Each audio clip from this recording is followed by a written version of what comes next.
Hello viewers, কেমন আছো তোমরা? আশা করছি তোমরা সবাই ভালো আছো। আর দেখো, আজকে আমি খুব সহজ একটা রেসিপি তোমাদের জন্য নিয়ে আসছি। সেই রেসিপিটি হচ্ছে ইলিশ মাছের লেজের ভর্তা। এবং দেখো, এটা আমি কিভাবে করি তোমাদেরকে আমি সম্পূর্ণ দেখিয়ে দিব। ইলিশ মাছের লেজের ভর্তার জন্য দেখো, এখানে আমি কিছু পেঁয়াজ ভেজে রেখেছি এবং এখানে কিছু পেঁয়াজ আর রসুন ভেজে রেখেছি। এখানে রেখেছি দেখো শুকনা মরিচ আর ইলিশ মাছের একটা লেজ তো লাগবে, এটাকে কড়া করে ভেজেছি। তবে চলো আমরা প্রসেসে চলে যাই কিভাবে আমরা এটাকে ভর্তা করব। আচ্ছা দেখো, এখানে আমি প্রথমে যে এখানে লেজাটা ভেজে রেখেছি ওটাকে আমি সুন্দর করে আগে কাটা ছেড়ে বেছে নিব। হ্যাঁ, কাটা যেন থাকা যাবে না। দেখো, আমি প্রত্যেকটা কাটা ছেড়ে ছেড়ে বেছে নিব। নিয়ে এখানে আমি দেবো, কারণ কাটা গলায় গেলে তো আর সুন্দর করে মজা করে খাওয়া হবে না।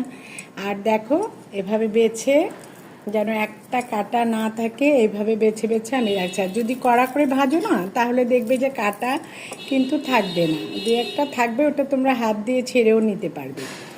কড়া করে ভাজলে একটা কাটাও থাকবে না, দেখবে। আর কড়া করে ভাজলে কাঁটাগুলো ইয়ে হয়ে যায়, তাড়াতাড়ি ভাজতে তোমাদের অত কষ্ট হবে না। আর সবাই বলে চলো ইলিশ মাছের লেজা ভর্তা খেতে, সেই চলে যাই আমরা কোথায় যেন ইলিশ মাছের লেজা ভর্তা খাবে, ওখানে যেতে বলে সবাই যে চলো আমরা চলে যাই ইলিশ মাছের লেজা ভর্তা খাওয়ার জন্য। ওখানে নাকি খুবই ভালো লেজা ভর্তা করা হয়। আমি অনেক দিন ট্রাই করেছি, কিন্তু তখন আমার এত ভালো হয়নি। ভাবলাম যে আজকে একটু ট্রাই করে দেখি।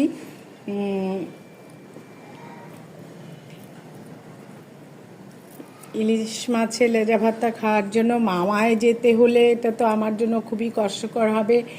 তাই ভাবলাম যে মামায় যদি না যেয়ে ঘরে বসে আমি নিজে একটু চেষ্টা করি, তাহলে কেমন হয়।